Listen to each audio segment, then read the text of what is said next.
थी, हवा जल रही थी और आसमान मानो आग बरसा रहा था। गांव धर्मपुर में इस बार की गर्मी सिर्फ मौसम नहीं, आपदा बन चुकी थी। सूखे खेत, फटी जमीन, मुरझाई हुई फसल और बीच में खड़ा है किसान राघव। राघव के माथे पर पसीना है और आंखों में चिंता। हे भगवान, आखिर कब तक गर्मी में तरसाओगे? एक बूंद पानी भी नहीं है। मेरी पूरी मेहनत खराब हो गई, सब कुछ सूख गया। मामा, फसल क्यों मर गई? क्योंकि बारिश नहीं आई बेटा। झोपड़ी के अंदर गोपाल की पत्नी गंगा खाली बर्तन देख रही है। घर में अनाज खत्म हो गया, बच्चों को क्या खिलाऊंगी? अजी, क्या हुआ खेत का? सब कुछ खत्म हो गया, इस बार कुछ भी नहीं बचा। अब क्या होगा राघव? अब हम क्या करेंगे? तभी दरवाजा जोर से खुलता है और साहूकार लखीराम अंदर आता है। अरे राघव, मेरा कर्ज कब लौटाएगा? साहूकार जी, इस बार फसल खराब हो गई, थोड़ा वक्त दे दो। वक्त? तू पिछले साल से यही बोल रहा है। साहूकार जी, हम पर रहम करो। अगर 7 दिन में पैसे नहीं दिए तो ये जमीन मेरी हो जाएगी। राघव परेशान हो जाता है। वह रात में बाहर आंगन में बैठ जाता है और चांद की हल्की रोशनी आती है। अब क्या करूं? जमीन चली गई तो सब कुछ खत्म हो गया मानो। तभी गांव के बुजुर्ग व्यक्ति धर्मू काका आते हैं। अरे भाई राघव, क्यों परेशान हो? सब कुछ खत्म हो गया, कुछ भी नहीं बचा काका। सब खत्म तब होता है जब इंसान उम्मीद छोड़ देता है। सुना है पहाड़ी के उस पार पुराना कुआं है जिसमें आज भी पानी है। ये क्या कह रहे हो काका? क्या ये सच है? हाँ, ये सच है, लेकिन वहां तक पहुंचना आसान नहीं है और कई लोग कोशिश करके हार चुके हैं। अगर वहां पानी है तो मैं जरूर जाऊंगा। वो रास्ता खतरनाक है, तुम अकेले कैसे जाओगे? और अगर नहीं गया तो वैसे भी सब कुछ खत्म है, कम से कम कोशिश तो करूं। मामा, मैं भी चलूंगा। नहीं बेटा, वो रास्ता मुश्किल है। सुनो जी, जल्दी लौट आना। बस इतना ही बचा है जी, इसे संभाल कर रखना। सूरज निकलने से पहले का हल्का अंधेरा है। ठंडी हवा का एहसास होता है, लेकिन दूर आसमान लाल हो रहा है। सुबह होने से पहले ही राघव ने सफर शुरू कर दिया, क्योंकि उसे पता था जैसे ही सूरज निकलेगा ये रास्ता आग बन जाएगा। गंगा ने एक छोटी सी पोटली राघव को दी, जिसमें है सूखी रोटी और थोड़ा सा पानी। तुम चिंता मत करो, मैं पानी लेकर ही लौटूंगा।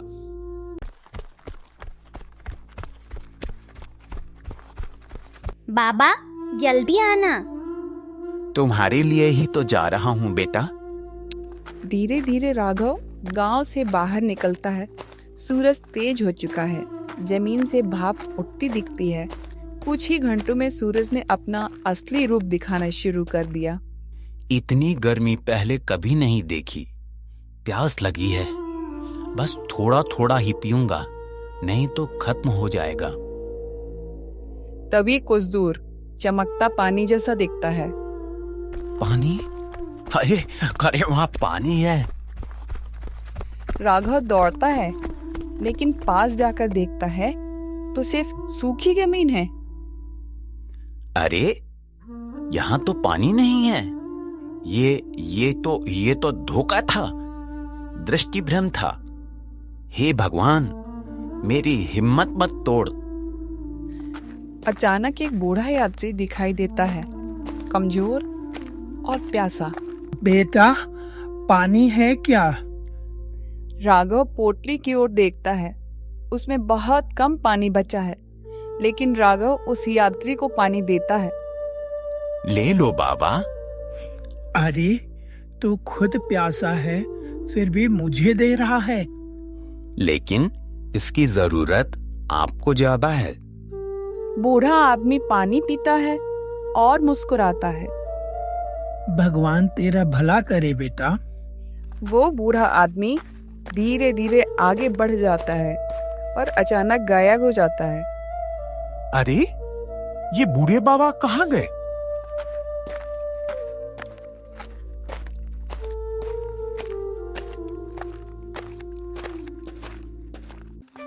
हवा तेज चलती है। पास की झाड़ियों में हलचल होती है। राघव को एक पुराना पत्थर दिखता है जिस पर निशान बना है कुएं की दिशा।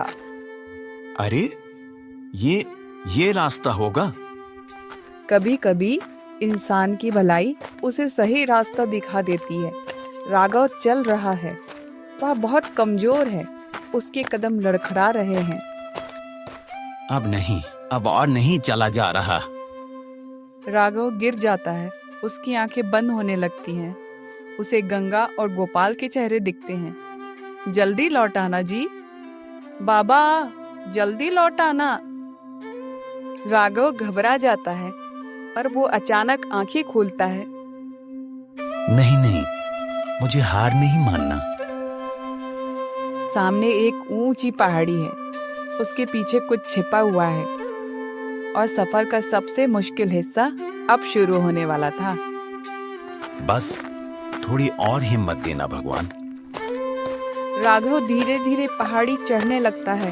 हर कदम जैसे आग पर रखा जा रहा था, लेकिन राघव के दिल में एक ही बात थी, मुझे हार नहीं माननी है। राघव धीरे धीरे चढ़ता है, पर बार बार फिसलता है। बस थोड़ा और प्रयास करूं तो पहाड़ी के उस पार पहुंच जाऊंगा। गोपाल, मेरे बेटे, मैं आ रहा हूं। राघव फिर से गिरता है, फिर खुद को उठाता है। राघव ऊपर पहाड़ी में पहुंचता है और सामने का दृश्य देखकर रुक जाता है। एक छोटा सा हरा भरा इलाका, बीच में पुराना कुआं और आसपास थोड़ी हरियाली। अरे वाह, क्या ये सच है? यहाँ पानी सचमुच है। राघव कुएं के पास पहुंचता है। उसके अंदर झांकता है। अंदर पानी चमक रहा है। हे भगवान, जो मैं देख रहा हूँ सच में पानी है। आपका बहुत बहुत धन्यवाद प्रभु। राघव जल्दी से पानी निकालता है, पीता है और चेहरा चमक उठता है। अरे वाह भाई, पानी पीकर लगा कि जिंदगी वापस आ गई। राघव थोड़ा पानी अपने ऊपर डालता है और राहत की सांस लेता है। अचानक कुएं के पास एक पुराना संदूक दिखता है, धूल से ढका हुआ। अरे, ये क्या है? इतनी सूनी जगह में आखिर ये क्या हो सकता है? वो धीरे धीरे संदूक खोलता है। अंदर चमकते सिक्के और पुराने कागज थे। अरे, ये तो सोना है। आखिर किसका हो सकता है? कौन छोड़ गया यहाँ? वो कागज उठाता है और पढ़ने की कोशिश करता है। जो भी इस कुएं तक पहुंचे वो इस धन का हकदार है, लेकिन शर्त यह है कि वो इस पानी का इस्तेमाल सिर्फ अपने लिए नहीं बल्कि पूरे गांव के लिए करेगा। राघव बैठ जाता है और सोच में पड़ जाता है।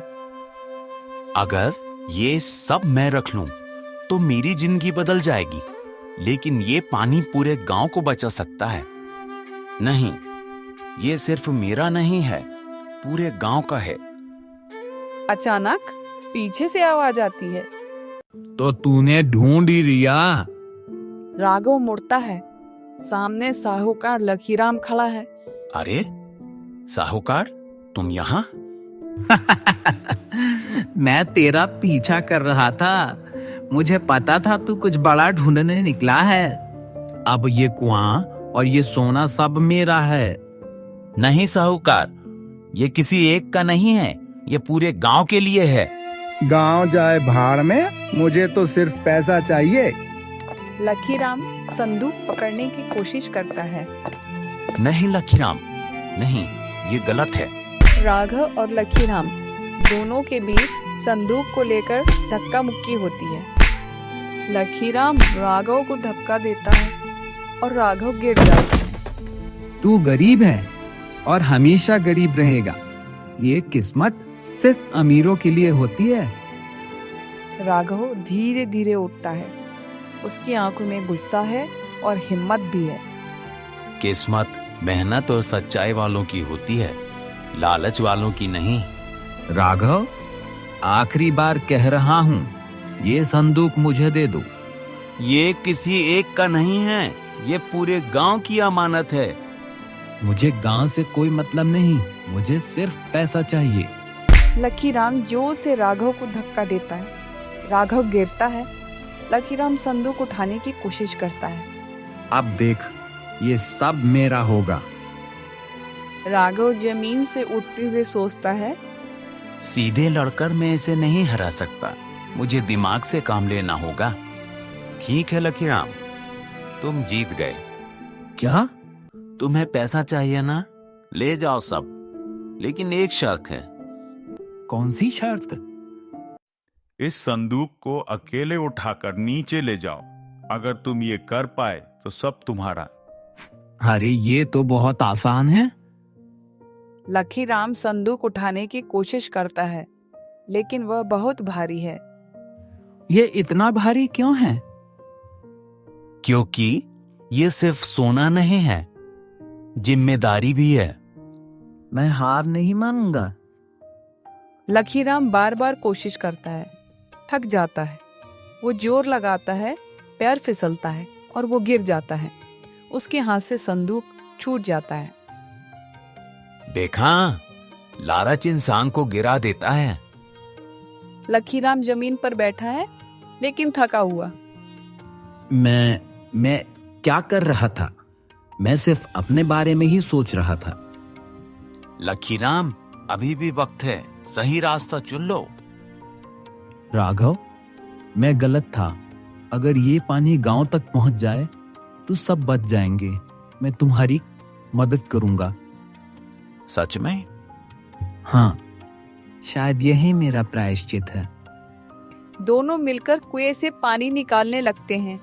जहाँ पहले लालच था, वहीं अब सहयोग था। राघव और लखीराम मिलकर रास्ता बनाते हैं पानी गांव तक ले जाने के लिए। गांव वालों को अभी कुछ पता नहीं था, लेकिन उन सभी की किस्मत बदलने वाली थी। राघव दूर से गांव को देखता है। बस थोड़ा और, अब सब ठीक हो जाएगा।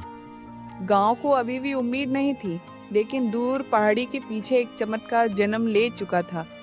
राघव और लखीराम नाली बनाकर पानी गांव तक ला रहे हैं। बस थोड़ा और प्रयास करो लखीराम। हाँ, आज नहीं रुके तो कल पूरा गांव जिंदा होगा। अचानक नाली से पानी की पहली बूंद गिरती है, फिर धीरे धीरे पानी बहने लगता है।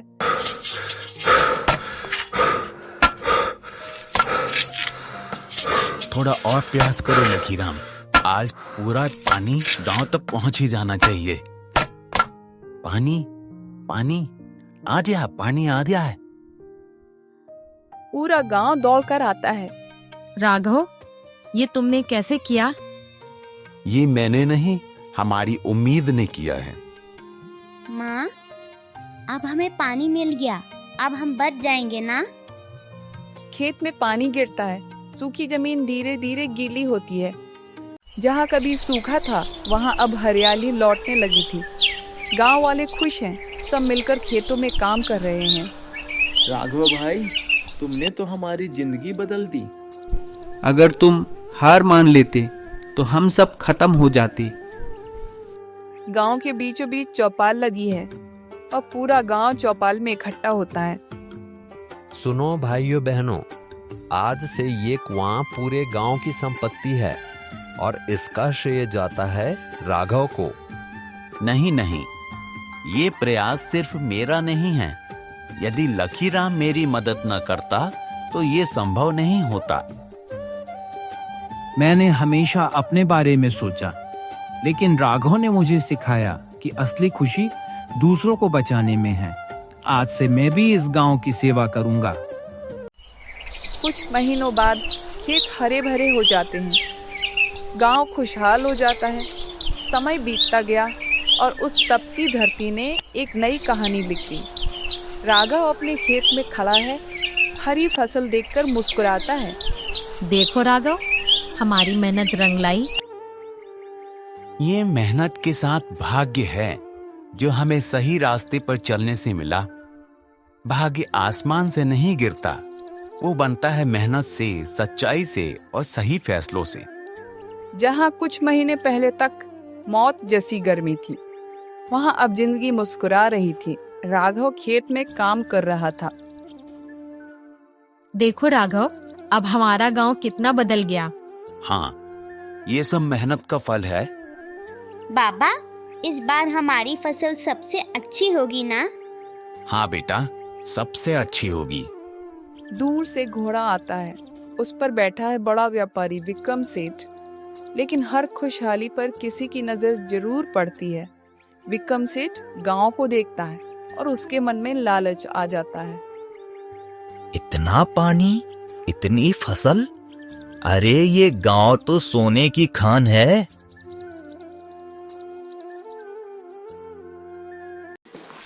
विक्रम गांव की चौपाल में आता है। सुनो गांव वालों, मैं शहर का बड़ा व्यापारी हूँ। मैं इस जमीन को खरीदना चाहता हूँ। खरीदना क्यों? यहाँ मैं बड़ा कारखाना बनवाऊंगा। तुम सबको नौकरी दूंगा, पैसे दूंगा। ये जमीन हमारी माँ है, इसे हम बेच नहीं सकते। सोच लो, मैं बहुत पैसा दूंगा। पैसा सब कुछ नहीं होता। विक्रम सेठ लखीराम को अलग ले जाता है और उससे चुपचाप कुछ बात करता है। तू पहले लालची था लखीराम, अब भी होगा। अगर तू मेरी मदद करेगा तो मैं तुझे बहुत अमीर बना दूंगा। लेकिन सेठ, मैं अब बदल चुका हूँ। याद रखो, हर इंसान की कीमत होती है। कुछ दिन बाद अचानक कुएं का पानी कम होने लगता है और पूरे गांव में ये बात फैल जाती है। अरे सुनो, पानी कम हो रहा है। बात फैलते ही पूरे गांव में अफरा तफरी मच जाती है और सभी गांव वाले खेतों की ओर दौड़ने लगते हैं। राघव, ये क्या हो रहा है? क्या सुन रही हूँ कि पानी कम हो रहा है? पानी कम कैसे हो सकता है? राघव कुएं के पास जाकर जांच करता है। ये प्राकृतिक नहीं है, कोई तो है जो पानी रोक रहा है। मुझे शक है ये उस बड़े व्यापारी का काम है। दूसरी तरफ विक्रम अपने आदमियों से बात कर रहा है। पहाड़ी के पीछे पानी रोक दो। जब गांव वाले प्यासे मरने लगेंगे तो खुद ही जमीन बेच देंगे। कुआं सूख रहा था, पानी धीरे धीरे कम हो रहा था। अब ये सिर्फ शक नहीं रहा, गांव पर फिर से वही खतरा मंडरा रहा था।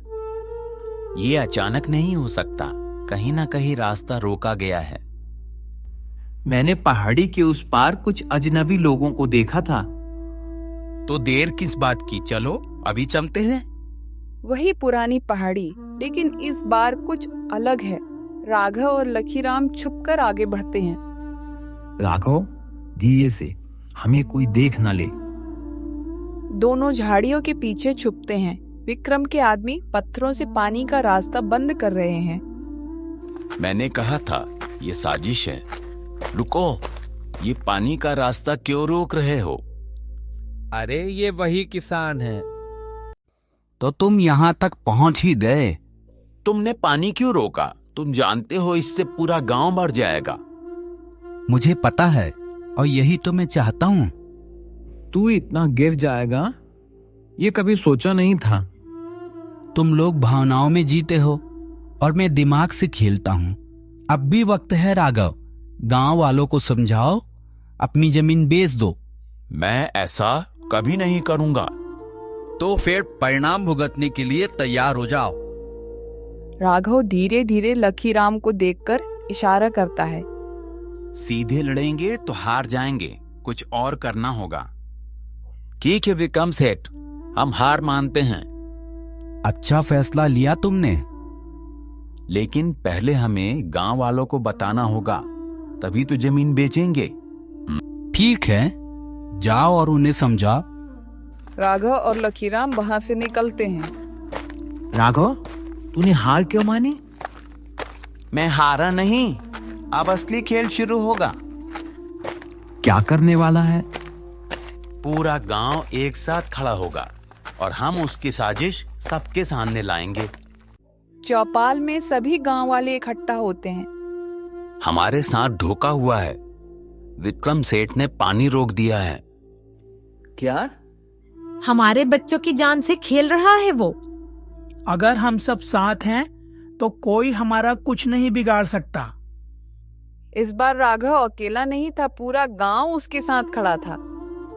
आज फैसला होगा, या तो हमारा पानी बहेगा या फिर ये जुल्म खत्म होगा। हाँ, हम सब गांव वाले साथ हैं। हाँ हाँ, हम सब साथ हैं। सभी गांव वाले लाठियां फावड़े लेकर पहाड़ी की ओर जा रहे हैं। राघव, संभल कर जाना। इस बार हम जीतेंगे। बाबा, मैं भी आऊं? नहीं बेटा, तो गांव की रक्षा करना। पहाड़ी के पीछे विक्रम सेठ और उसके आदमी खड़े थे। राघव, तुम तो पूरी सेना लेकर आ गए। ये सेना नहीं, परिवार है सेठ। तुम लोग कुछ नहीं कर सकते। ये पानी अब मेरा है। पानी किसी एक का नहीं होता, ये प्रकृति का है और सबका अधिकार है। चुप, तुम मुझे सिखाओगे? दोनों तरफ से लोग आगे बढ़ते हैं। हल्का संघर्ष शुरू होता है। ये लड़ाई नहीं थी, अधिकार की जंग थी। हिंसा से कुछ नहीं होगा, हमें रास्ता खोलना होगा।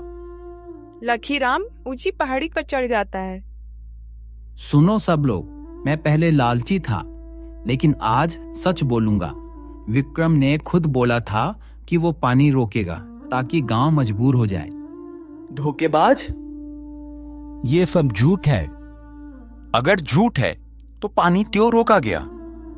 हटो, रास्ता खोलो, जल्दी पानी बहने दो। अचानक पत्थर हटता है और पानी तेजी से बहने लगता है। गांव वाले विक्रम सेठ को घेर लेते हैं। तूने हमारे साथ धोखा किया, अब सजा मिलेगी। मुझे माफ कर दो, मैं लालच में अंधा हो गया था। विक्रम, तूने हमारे बच्चों की जान से खेला, तुझे सजा मिलनी चाहिए। इसे सजा दो, इसे छोड़ना मत। मुझे माफ कर दो। सजा देना आसान है, लेकिन किसी को बदलना मुश्किल। अगर हम भी इसे सजा दे देंगे तो हम और इसमें फर्क क्या रह जाएगा? विक्रम को एक मौका दिया जाना चाहिए, वो अपनी गलती सुधारे। कैसे? विक्रम सेठ गांव के लिए काम करेगा, पानी के रास्ते को और मजबूत बनाएगा और जो नुकसान हुआ है उसे ठीक करेगा। मैं वादा करता हूँ, अब कभी गलत नहीं करूंगा। अगर इंसान को अपनी गलती का एहसास हो जाए तो उसे एक मौका मिलना चाहिए। ठीक है विक्रम, तुझे एक मौका दिया जाता है। कुछ दिनों बाद विक्रम और गांव वाले मिलकर पानी की नाली व खेतों में काम कर रहे होते हैं। जहां पहले साजिश थी, अब वहीं मेहनत थी। विक्रम खुद पत्थर उठाता है, पसीना बहाता है। अब समझ आया कि मेहनत क्या होती है। हाँ, और ये भी समझ आया कि सुकून क्या होता है। आज हम उस इंसान को सम्मान करते हैं जिसने 2 बार गांव को बचाया, और वो है राघव। मैंने कुछ नहीं किया, ये सब हमारी एकता का फल है। बाबा, क्या अब हमारा भाग्य अच्छा हो गया? भाग्य अपने आप अच्छा नहीं होता बेटा, उसे अच्छा बनाना पड़ता है, और वो बनता है मेहनत से, सच्चाई से और मिलकर रहने से। तब इंसान हार नहीं मानता तो तपती धरती भी हरियाली में बदल जाती है, और जब लोग साथ खड़े होते हैं तो भाग्य भी उनके आगे झुक जाता है।